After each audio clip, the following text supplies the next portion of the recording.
Koloseu, i njohur fillimisht si Amfiteatri Flavian, u porosit rreth viteve 70-72 pas Krishtit nga perandori Vespasian dhe ndërtimi përfundoi në vitin 80 pas Krishtit nën pasardhësin e tij perandorin Titus. Ai u përdor kryesisht për spektakle publike, duke përfshirë ndeshje gladiatorësh, gjueti kafshësh, ekzekutime publike dhe inskenime të betejave të famshme. Sot, ai është një nga atraksionet turistike më të njohura në botë dhe dikur ishte në gjendje të mbante midis 50.000 dhe 80.000 spektatorëve.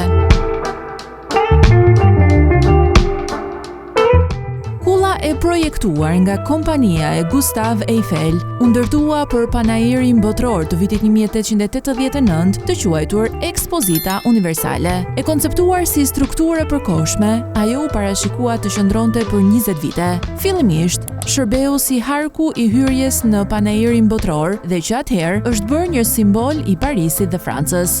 Ajo ka shërbyer gjithashtu si një antenë radio dhe platformë për eksperimente shkencore për shkak të strukturës së saj prej metali.